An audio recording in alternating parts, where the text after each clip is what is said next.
Come now to a passage that reviews the deeds of David's mighty men near the end of the book of 2 Samuel, rather. The very fact that this section is in there is a reminder that God does not usually want us to go about his business on our own. We are to live in community with others and with their help. Hi, I'm Ken Godevanis, and this is Digging for Scriptural Gems. Thank you for joining us as we look closer at 2 Samuel chapter 28, verses 8 to 39. Now, the last verse of this passage and chapter says there were 37 mighty men in all. You can get more backstory on these and maybe count them by searching for David's mighty warriors and looking at the Wikipedia entry. But for us here, we just want to highlight some of the key aspects of the passage. In verses 8 to 12, we're told of those that were considered the top three. There was Josheb Bathshebeth, or also known as Adino the Eznite. There was Eleazar, and there was Shammah. In the passage, you can read what great feat each of them accomplished. Truly magnificent. Well worth pausing the video and checking out those verses. Then in verse 13, we're told that 3 of the 30 chief men went to see David in the cave of Adullam. You may remember that story and account from 1 Samuel chapter 22. Now, it would be interesting to note who those 3 were. Was it in fact the same ones that were mentioned in verses 8 to 12 above in our passage here? Chuck Smith doesn't seem to think so, thinking they were different. And why is there a reference to 30 chief men? Were they different than the 37 mighty warriors, or were the 30 included in the 37? All good questions.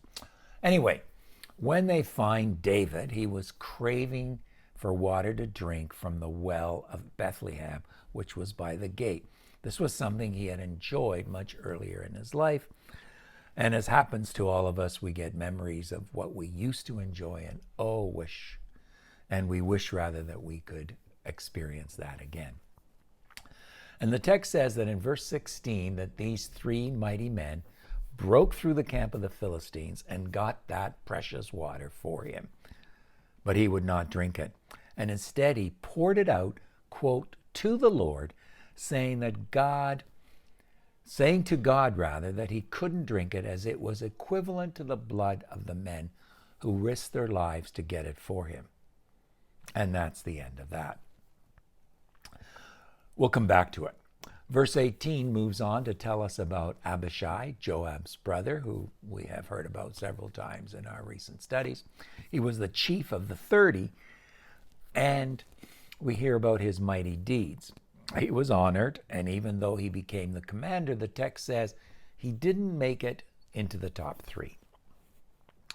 It's interesting that the Bible here places so much emphasis on ranking.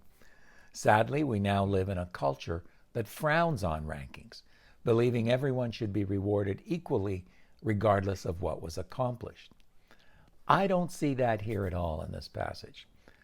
I could live with the idea if all contenders gave it the same effort, but due to differences in what they had to work with, they accomplished different amounts of the end desired result, and you want to reward them equally. That's fine.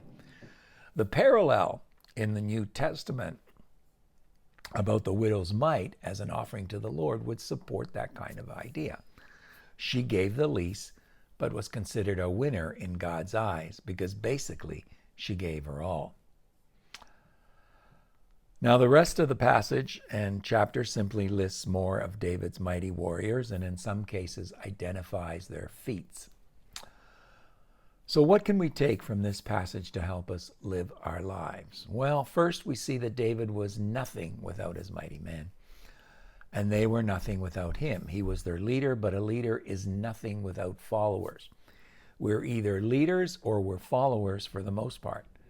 Sometimes we are leaders in 1 or 2 areas of our lives and followers in others. And that's good and just fine. We must know our different roles in different situations. Second, we realize that David's mighty men didn't necessarily start off as mighty men. Many were some of the most distressed, indebted, and discontent people around, and they followed David at Adullam Cave. 1 Samuel 22, 1-2 will back that up. We have to be committed to the training and care of our followers, developing them for the purpose that God has for them to carry out, either under our leadership or on their own later on. Third, we're not to take our followers for granted. David wished out loud for that special water, but he didn't send those men to get the water from behind enemy lines. They went on their own. And David honored their actions before God by not drinking the water. Friends, our followers matter. Even on social media, our followers matter. You matter. Matthew Henry has much to say about this action of David's. He showed the tender regard he had to the lives of his soldiers. He showed his sorrow for speaking that foolish word which occasioned those men to put their lives in their hands, be it on their own initiative. Great men should take heed what they say, lest any bad use be made of it by those about them. He possibly prevented the like future rashness in any of his men for the future. He would cross his own foolish fancy and punish himself for entertaining and indulging it, and show that he had sober thoughts to correct his rash ones and knew how to deny himself. We may not be great leaders. I know I'm not. We may not have a lot of followers. I know I don't. But that's not the point. The point is, whoever God has entrusted to us, we need to really think about how we live and talk and act around them. Finally, he would honor God and give glory to him. The water purchased at this rate he thought too precious for his own drinking and fit only to be poured out to God as a drink offering. And finally, from this passage, we cannot forget that Christ also had and has his mighty warriors. The first of these were the apostles. There were the top three, Peter, James, and John, and they took a special little trip up a mountain with them.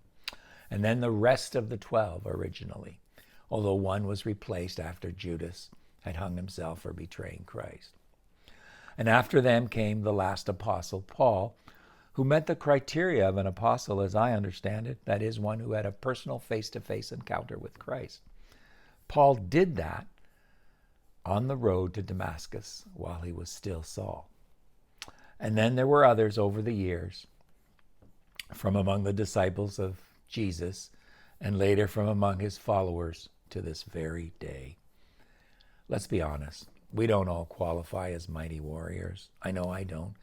But the good news is that we could, and God can still train us and develop us to be just that if we're committed to his cause. That's the lesson. Join us next time when we look at something that David does that, once again, even at this late stage in David's life, displeases God and causes great trouble for Israel. In the meantime, I would encourage you to study the Bible on your own. Write to us with your comments, your questions, your thoughts. Correct us where we're wrong. Like our video. Just hit that like video button at the bottom of the page on the YouTube that you're watching this from. And if you haven't done already, thank you to another person that just did the other day. Please subscribe to our YouTube channel, Digging for Scriptural Gems. God bless.